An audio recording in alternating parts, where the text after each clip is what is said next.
மிளகு போட்ட மீன் குழம்பு வைக்கலாம்.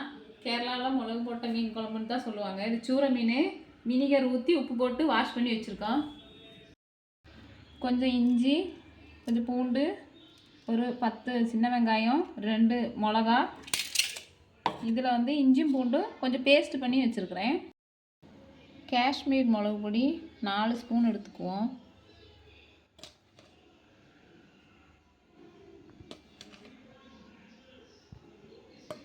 இந்த மிளகாத்தூள் காரமாக இருக்கும். இது 1 ஸ்பூன் நம்ம போட்டால் போதுங்க. 1/4 டீஸ்பூனு மஞ்சத்தூள்,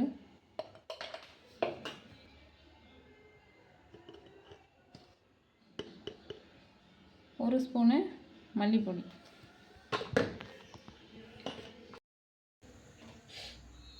தேவையான அளவு எண்ணெய் விட்டுக்குவோம். 1 ஸ்பூன் வெந்தயம் போட்டுக்கலாம்.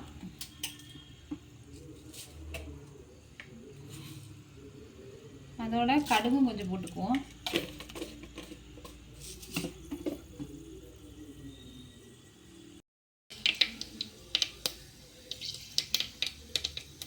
இப்போ இஞ்சி போட்டுக்குவோம். இஞ்சி, பூண்டு இது கொஞ்சம் வதங்கட்டும். அதுக்கப்புறமா சின்ன வெங்காயத்தை சேர்த்துக்கலாம். இப்போ சின்ன வெங்காயமும் பச்சை மிளகாவும் போட்டுக்கலாம்.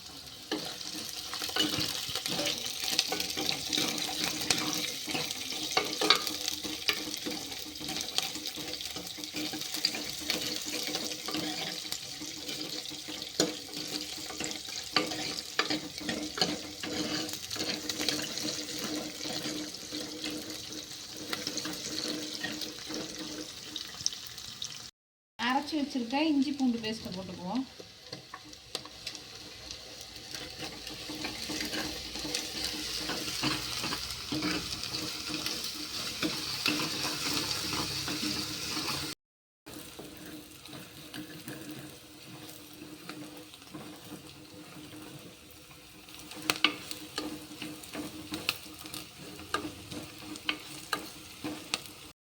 பொடியெல்லாம் போட்டுக்கலாம்.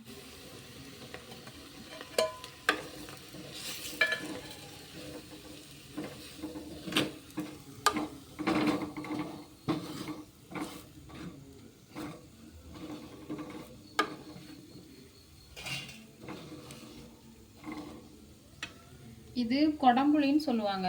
கொடம்புளி தண்ணியில் போட்டு ஊற வச்சுருக்கேன். அதை போட்டு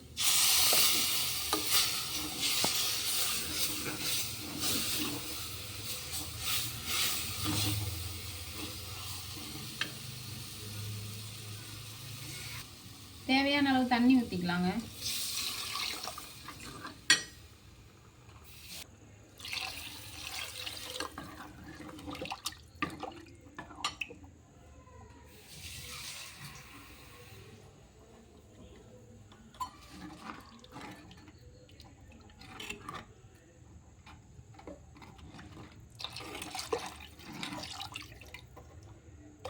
தேவையான அளவு உப்பு,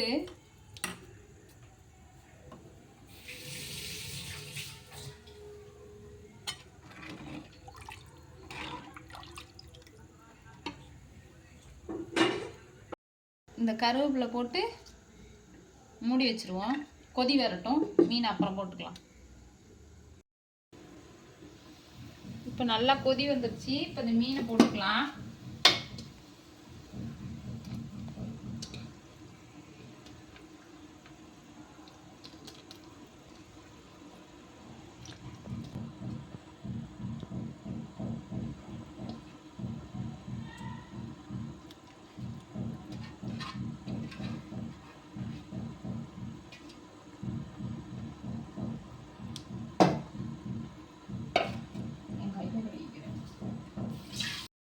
இப்போ மீனெல்லாம் போட்டாச்சுங்க.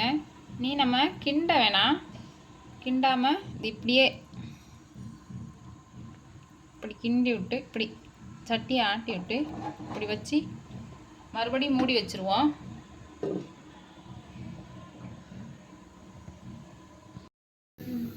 இப்போ ஓப்பன் பண்ணி பார்க்கலாம். இந்த அளவுக்கு ஆகிருக்கு. இப்போ இந்த கருவேப்பிலை இப்படி முழுசாக நமக்கு இதில் போட்டுருவோம்.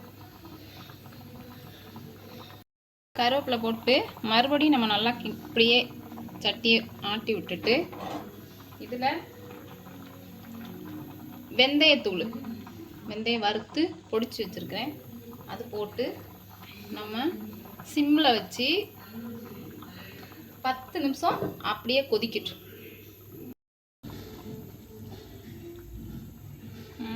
இப்போ நல்லா மீன் கறி நல்லா வத்தி ரெடி ஆயிடுச்சுங்க.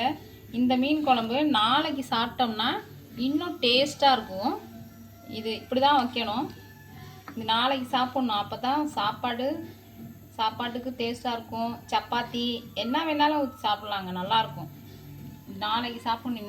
இன்னும் வந்து இது கட்டி ஆகும். இது சூடு ஆறணும். அப்போ தான் நாளைக்கு நல்லா டேஸ்ட்டாக இருக்கும். ஓகே, ட்ரை பண்ணி பாருங்கள். லைக் பண்ணுங்கள், கமெண்ட் பண்ணுங்கள்.